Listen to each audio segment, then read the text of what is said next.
Manifeste-toi dans ma vie aujourd'hui. Au nom de Jésus-Christ de Nazareth.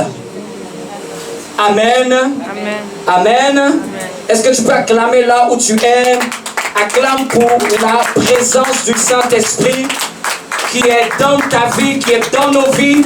C'est pour lui pour lequel nous nous sommes levés en ce jour. Amen. La Bible dit que tu travailleras 6 jours et le 7e tu te reposeras. Bien aimé, la première des fêtes de l'Éternel, parmi les 7 fêtes de l'Éternel, le sabbat, le jour du Seigneur, le jour où nous prenons ce temps pour glorifier le Seigneur. Beaucoup de chrétiens ne savent pas, mais c'est une fête à l'Éternel. C'est un jour consacré à Dieu. C'est un jour dédié au Saint-Esprit. Amen. Voilà pourquoi quand un chrétien est mature, il comprend qu'il peut tout négliger, mais il ne néglige pas la fête qui est à l'Éternel Dieu. Il sait qu'il peut tout se passer, mais il ne laissera pas la fête de l'Éternel passer en second plan. Amen. Quels que soient les vents et les marées, il sait que l'Éternel Dieu est en premier dans sa vie. Amen. Tu n'as pas encore dit un bon amen. Amen. Acclame le Seigneur pour ta vie et pour ta présence. On peut prendre place. Merci pour la grâce de Dieu qui nous fait de pouvoir aujourd'hui, en notre 2e dimanche, de pouvoir apporter la parole de Dieu. Amen. Il y a une chose que nous devons arriver à comprendre en tant qu'enfants de Dieu.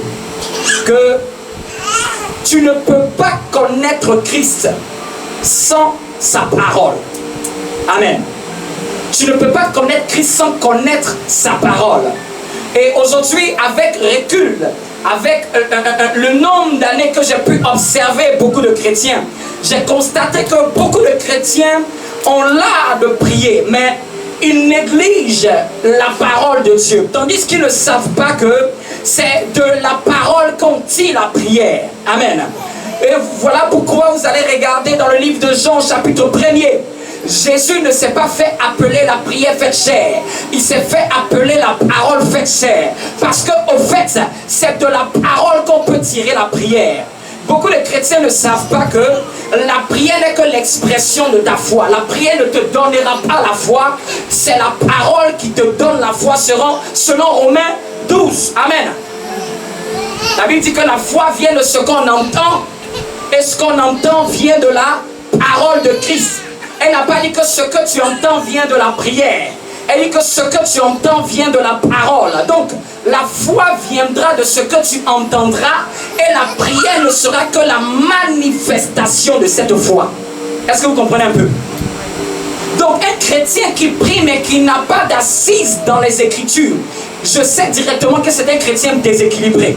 Un chrétien qui prie, mais qui n'a pas une connaissance profonde des Écritures, je sais directement qu'est-ce qui pourra être, à quoi il sera confronté demain. Il va avoir des failles dans sa vie.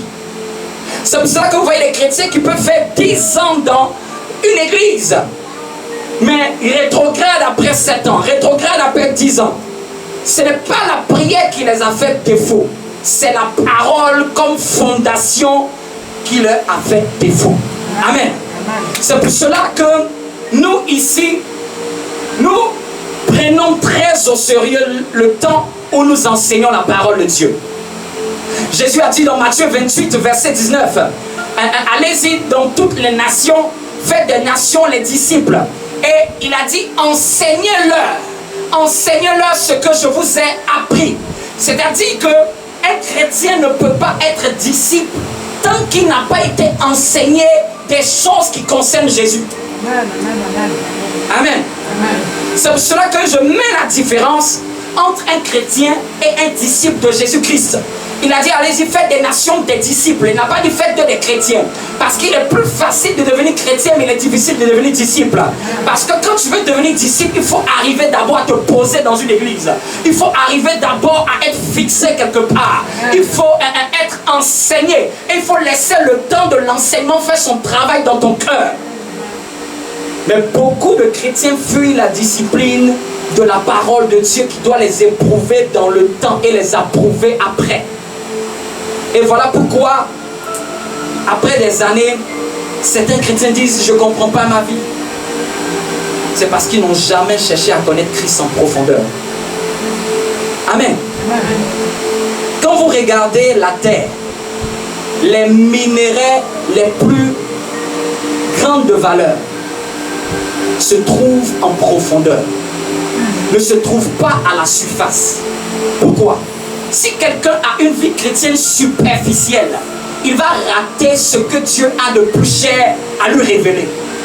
C'est pour cela que je nous exhorte, dans votre vie chrétienne, de faire des efforts pour chercher Dieu 2 fois plus.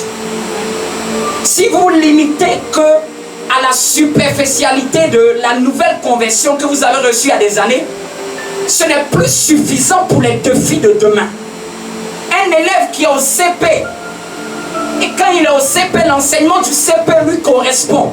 Mais quand il part au CM2, le CP ne lui sert plus à rien. Parce qu'il rencontre des nouveaux défis, des nouveaux problèmes à résoudre. Les bases qu'il a apprises au CP sont importantes, mais il ne peut plus se contenter uniquement que de ce genre d'enseignement. Si tu te retrouves au CM2 et qu'on doit t'apprendre les choses du CP, tu demanderas à la maîtresse qu'est-ce qui se passe. C'est pour cela que quand tu es enfant de Dieu et tous les jours c'est sur les mêmes choses que tu es en train de travailler, ça montre que tu n'as pas encore évolué dans les choses de Dieu. Tu as fait des années de la vie chrétienne, mais tu n'as pas eu de progression spirituelle. Et ça se constate parce que tu es toujours dans les mêmes devoirs, toujours dans le même problème, toujours depuis 10 ans tu es sur un problème de arriver à avoir la victoire sur le péché. Tu es sur un problème d'arriver à avoir travaillé ton caractère. Ça peut arriver dans les débuts de la conversion, cette immaturité-là. Mais à un certain moment, on doit voir le caractère de Christ être manifesté dans ta vie. On doit regarder ta vie, on doit dire, il y a Dieu dans ta vie. On doit regarder ta vie et on doit dire, l'Esprit de Dieu est vraiment à l'œuvre dans ta vie. Bien aimé, je pouvais écrire cette parole à méditer. Si Dieu voulait être vu, il nous aurait donné une image pour le voir. Si Dieu voulait être vu, il aurait tout fait pour nous donner une image pour le voir. Ne vous posez pas la question. Pourquoi Dieu qui existe n'a jamais cherché à se donner une image? Vous savez pourquoi? Parce que depuis le départ, il a eu un projet. Faisons l'homme à notre image. C'est-à-dire, nous sommes la pensée de la reproduction de Dieu. C'est toi ta vie dans laquelle Dieu veut descendre pour se révéler. C'est ta vie que Dieu veut s'introduire. Nous sommes l'image de Dieu. Donc si quelqu'un cherchait Dieu à le voir, physiquement il ne le verra jamais. Parce que Dieu est esprit. Mais Dieu se révèle dans la vie de chacun d'entre nous. Amen. Amen. Est-ce qu'on peut évoluer? On va prendre une portion des Écritures. Et je bénis le Dieu qui va nous faire du bien. Je prie que chacun soit attentif à la parole. Je vais enseigner en profondeur ce que j'ai traité le dimanche dernier. Je vais aller un peu plus en profondeur. Nous allons comprendre quelque chose de très important. Très important que l'Esprit de Dieu a eu à vers mon esprit sur cette compréhension que je n'avais pas auparavant. Amen. Et nous allons prendre le premier texte. 1 Pierre au chapitre 2. À partir du verset 9.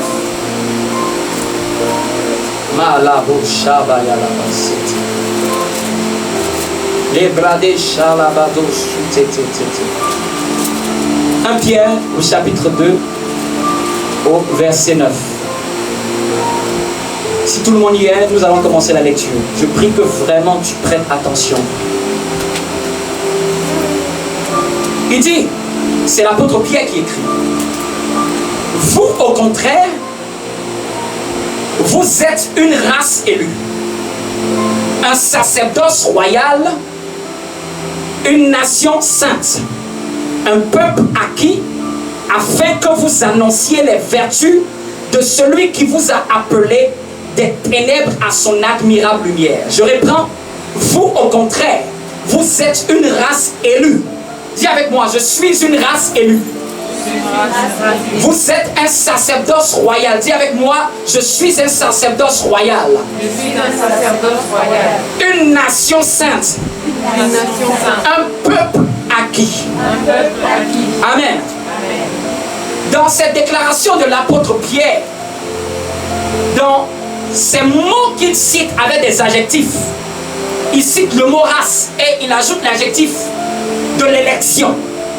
Il cite le mot sacerdoce et il ajoute l'adjectif de royal. Il cite le mot nation et il met comme adjectif sainte. Il cite le mot peuple et il le détermine par celui qui est acquis pour Dieu. Ici, dans ce texte, l'apôtre Pierre est en train de parler des chrétiens. Cette lettre, dans le contexte, a été écrite à des chrétiens qui ne sont pas d'origine juive. Quand vous lirez au premier verset du chapitre 1er, il dit à vous qui êtes étrangers. C'est-à-dire, il s'adresse dans son optique, dans sa vision, il est en train d'écrire à des chrétiens, des personnes qui ont accepté Jésus-Christ, mais qui ne sont pas d'origine juive, dans leur sang. Amen. Et il leur attribue un qualificatif. Il leur révèle plusieurs facettes de leur identité en tant que chrétien. Laissez-moi vous dire la première des choses. Aussi longtemps qu'un chrétien n'a pas une claire connaissance de son identité pendant qu'il est en Christ, sa vie chrétienne sera fade et n'aura pas d'impact.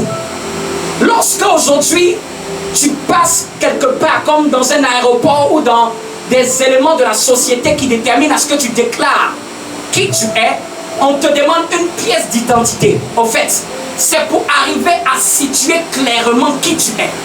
Et quand même on te demande qui es-tu, tu peux déterminer qui tu es par ton nom, par ton âge, par ton genre, par l'origine d'où tu viens, par la ville ou le pays dans lequel tu es né. Pour le monde, c'est clair. Mais pour les chrétiens, ce n'est pas clair. Quand je dis ce n'est pas clair, les chrétiens ont du mal à dire au fait qui ils sont. Quand les défis de la vie vont te poser une question en tant que chrétien, qui es-tu? Quand des montagnes vont se lever devant toi, elles te demanderont tôt ou tard, qui es-tu? Et la manière dont tu vas répondre est en fonction de la révélation de ton identité. Amen. Si devant la montagne, c'était l'âme qui coule, c'est-à-dire que depuis que tu es chrétien, tu n'as jamais su qui tu étais.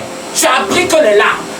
Si devant la montagne, c'est les plaintes, les murmures. Si devant la montagne, les épreuves, la montagne représente l'épreuve, les difficultés, les problèmes, les challenges. Si devant les challenges, tu commences à avoir peur, c'est une révélation que clairement tu ne sais pas qui tu es. Et aujourd'hui, le diable n'a pas peur du fait que tu es chrétien. Le diable a peur du chrétien qui sait qui il est. Est-ce que ça va? Le diable n'a pas peur le fait que tu dises que tu es chrétien, que tu affiches sur Facebook, que tu affiches sur ta voiture, tu mets un poisson à l'arrière de ta voiture. Le diable s'en fiche de ça. Le diable va te présenter une épreuve à la Job et il attendra quand la voix de la femme dira maudit Dieu et meurt. Quelle sera ta réponse? Amen. Il attendra quand les défis de la vie vont te dire maudit Dieu et meurt. Il attendra quand le manque va te dire maudit Dieu et meurt. Il attendra quand l'épreuve va te prêcher maudit Dieu et meurt. Et aujourd'hui, le plus grand défaut des chrétiens, c'est une ignorance totale de leur identité en Christ. Bien aimé, aussi longtemps que tu ne sais pas qui tu es en Christ, il t'est difficile de manifester Christ. C'est ça le problème. Mais pour connaître ton identité en Christ, il faut apprendre à connaître Christ en profondeur. Parce que plus tu connais Christ, mieux tu sais qui toi aussi tu es. Amen. Si tu sais connaître le Dieu que tu pries, tu auras une claire connaissance de la personne que tu es à ses yeux. Amen. J'ouvre une parenthèse. Même dans la phrase « Notre Père qui est aux cieux », c'est la révélation directement d'une identité, de la personne de Dieu en tant que ton Père. Ça n'existe pas dans l'Ancienne Alliance, le fait d'appeler Dieu Père. Mais pour des chrétiens, ce n'est pas clair que Dieu est un Père. Ils n'ont jamais appris à voir, à réaliser et à intégrer mentalement. Ils n'ont pas encore intégré psychologiquement que Dieu est un Père. Mais voilà pourquoi quand ils s'approchent de Dieu, ils ont l'impression que c'est un Père fouettard. C'est que c'est quelqu'un qui ne les aime pas, que c'est quelqu'un qui est contre eux. Bien aimé, cette image erronée est une image que Satan donne aux gens qui ne sont pas enseignés. Amen. Amen. Amen. Dis avec moi, Seigneur, aide-moi à connaître mon identité. Et le nom de cette assemblée est tiré d'une des vertus que Paul exalte par les déclarations d'identité.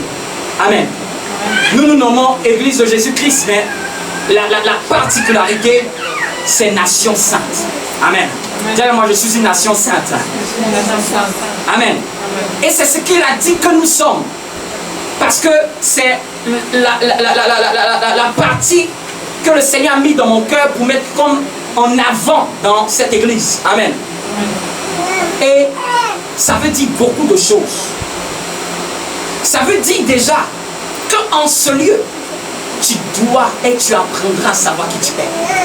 Ça veut dire déjà qu'en ce lieu, Dieu va te révéler ta véritable position.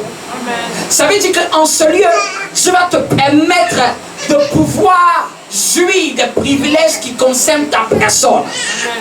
Amen. Mais avant que je parle un peu plus en profondeur sur le pourquoi du nom, mais je vais aller dans la dimension prophétique de ce nom.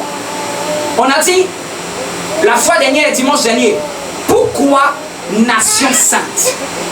C'est le grand thème de mon message.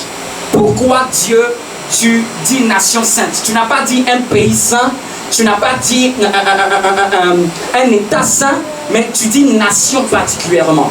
Et je disais dimanche dernier qu'il y a une différence claire entre nation, État et pays. Lorsqu'on parle de pays, ça fait référence à un territoire. Lorsqu'on parle d'État, ça fait référence à des institutions. Amen. Et lorsque on fait référence à nation, ça fait référence à un peuple qui est soumis à la même loi. Et nous allons aller en arrière dans l'Ancien Testament. Et nous allons comprendre pourquoi nation. Amen. Dis avec moi, pourquoi nation? Et nous avons lu la fois dernière dans Genèse au chapitre 12. Mais avant de lire Genèse au chapitre 12, nous allons lire Genèse chapitre 3 verset 15. Pour comprendre pourquoi l'apôtre Pierre nous appelle une nation sainte, il faut comprendre depuis l'origine. Il n'a pas utilisé ce mot par hasard. Dans Genèse chapitre 3 verset 15, Dieu a prophétisé pour la première fois. Amen. C'est la première prophétie de Dieu. C'est la première parole qui doit se réaliser dans le futur que Dieu a déclaré. Genèse chapitre 3 verset 15. Il dit: je mettrai inimitié entre toi et la femme, entre ta postérité et sa postérité. Amen. Celle-ci t'écrasera la tête et tu lui blesseras le talon. C'était une parole que Dieu lui-même a déclarée le jour que Adam et Ève ont péché. Le jour que Adam et Ève ont péché, Dieu les a sanctionnés à chacun, mais bizarrement, Dieu déclare une parole. Il dit: je mettrai inimitié entre toi et la femme. Il veut parler du serpent qui est l'image du diable.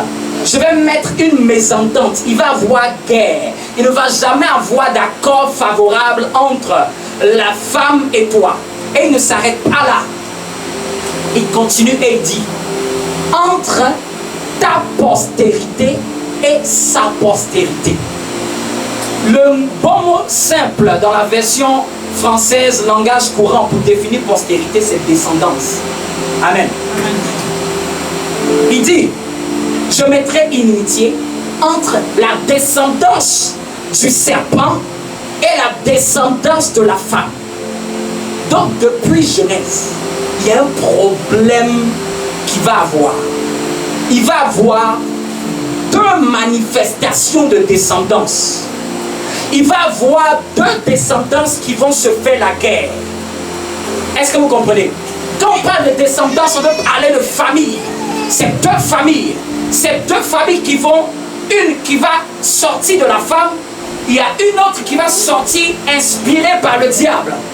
Et les deux vont se faire la guerre. Et regardez ce qu'ils prophétisent après. Ils disent, mais dans cette guerre-là, la descendance de la femme, elle te crasera la tête. Waouh!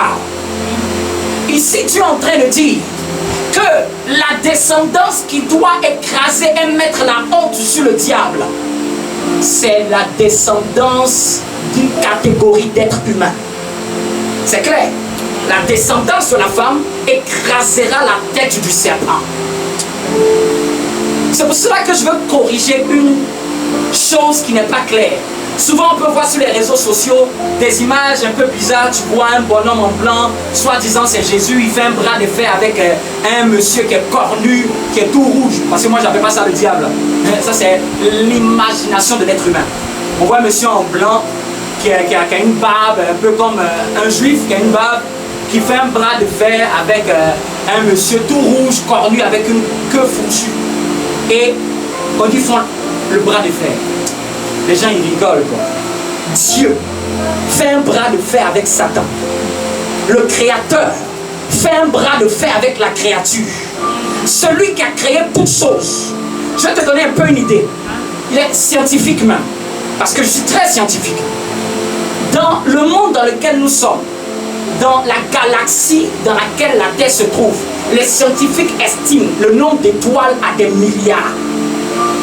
Je dis bien, le nombre d'étoiles dans notre galaxie est estimé à des milliards. Et les scientifiques ne s'arrêtent pas là. Ils te disent que les galaxies, il y en a des milliards. Waouh! Une seule galaxie, il y a des milliards d'étoiles. Et les scientifiques te disent qu'il y a des milliards et des milliards de galaxies dans lesquelles il y a des milliards et des milliards d'étoiles. Et c'est un homme qui a créé ces choses que tu vas le rabaisser à une simple créature. C'est sous-estimer, banaliser le nom de Dieu. C'est la descendance de la femme à qui Dieu donne l'autorité d'écraser la tête du serpent. Dieu n'a que faire d'un plaisantin pareil. Il était dans le ciel, il fut chassé du ciel. Et ce n'est même pas Dieu qui l'a chassé. C'est un ange parmi les myriades et des myriades d'anges qui lui a fait la guerre, qui l'a emmené sur la terre. Donc, souvent, corrigeons des théologies qui ne sont pas bonnes. Non, Dieu va lutter avec Satan. Est-ce que tu connais Dieu? Dieu luttait avec Satan.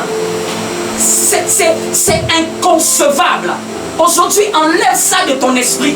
Oh, cette idée-là. Dieu n'est pas au niveau de Satan. Amen. Amen. Amen. Donc, dans Genèse 3, on comprend que Dieu avait un projet. Celui de bâtir une descendance au travers de la femme. Afin que celle-ci écrase celle du serpent. Amen. Donc, de Genèse, on avance. Il a eu le déluge, il a eu Noé. Et j'ai dit la fois dernière, il y a eu les 3 fils de Noé. Parmi les 3 fils de Noé, celui qui a reçu la plus grande bénédiction, c'est Sem. Quand vous lirez dans Genèse, vous le verrez. Noé a élevé Sem plus que tous les autres. Et c'est dans la lignée de Sem, comme je disais, est descendu un homme qui s'appelait Abraham. Amen. Et nous avons lu et nous allons relire. Parce que c'est là que je vais aller un peu plus en profondeur. Est-ce que quelqu'un me suit? Ce message est merveilleux. Je prie que tu puisses prêter une attention particulière.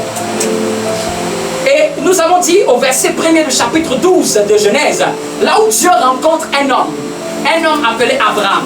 Mais n'oubliez pas, il y a une prophétie de Dieu. On est en train de comprendre pourquoi nation sainte, n'est-ce pas? On est en train de comprendre. Pour comprendre nation, il faut savoir qu'il y a déjà quelque chose au départ. Il n'y a rien dans le nouveau qui est caché que tu n'arrives pas à retrouver une similitude dans l'ancien. C'est pour ça que je vais ouvrir une parenthèse. Toute interprétation de l'Ancien Testament sans avoir porté les lunettes du Nouveau est erronée. Parce que ce qui est dit dans l'Ancien, c'est ce que le Nouveau vient éclairer. Amen. Ce qui est dit dans l'ancien est voilé, mais ce qui est dit dans le nouveau est libéré, est ouvert. Ce qui est dit dans l'ancien peut être flou et ne pas être compris par plusieurs. Mais quand tu portes les lunettes du nouveau et quand tu lis le nouveau, il est plus facile que tu arrives à comprendre certaines choses bizarres et mystérieuses et cachées, voilées dans l'Ancien Testament. Amen. Donc au verset 1er de Genèse chapitre 12, l'Éternel dit à Abraham, va-t'en de ton pays, de ta patrie, de la maison de ton père, dans le pays que je te montrerai. Amen. J'ouvre encore une parenthèse. Ici, quelqu'un n'a pas l'esprit pour étudier les Écritures, il va penser que quand Dieu nous appelle à nous déconnecter de notre famille. C'est pour ça que pour lire la Bible et pour l'interpréter, il faut avoir l'esprit de Dieu, s'il vous plaît. Ici, quelqu'un m'a dit, attends, donc quand on veut suivre Dieu, il faut que je quitte ma famille, il faut que je quitte mon pays, il faut que je me déconnecte. Nous ne sommes pas ce genre de chrétiens, quand ils se convertissent et puis ils ne parlent plus à leur famille. Hein. Ça n'existe pas en Christ, ça c'est démoniaque et satanique. Ce genre de chrétiens qui disent que c'est elle qui est le sorcier et c'est lui qui ne veut plus parler aux sorciers. Amen. Bien aimé, si c'est quelqu'un qui est sorcier, c'est lui qui va crier que toi tu es chrétien. Amen. C'est lui qui doit se plaindre de ta présence dans la famille. C'est lui qui doit te dire que ta lumière brille trop et ses ténèbres disparaissent à cause de toi. C'est lui qui doit dire que c'est toi qui gardes ses affaires. C'est lui qui doit dire arrête d'être chrétien, ça me dérange. Mais quel est ce genre de chrétienté que les gens obtiennent, mais on a l'impression qu'ils ont peur des œuvres de l'ennemi. Ça c'est une chose aussi à corriger. Ici quand on disait sors, va-t'en de ton pays, on veut parler sur le plan spirituel. Ça s'est fait physiquement pour Abraham. Mais maintenant, il faut avoir la lecture spirituelle pour comprendre qu'est-ce que Dieu voulait faire. Ici, Dieu est en train de dire, il y a trois choses, si tu veux me suivre, il y a trois choses que tu dois arrêter de suivre comme esprit. Déjà, l'esprit de ton pays, la mentalité et l'esprit de ton pays. Aussi longtemps que ça t'influence, il est difficile de rentrer dans ta foi. La deuxième chose, c'est ta patrie. Quand on parle de patrie, on veut parler de ta communauté, de ta région. Amen. Il y a des gens qui sont du sud, il y a des gens qui sont de l'ouest.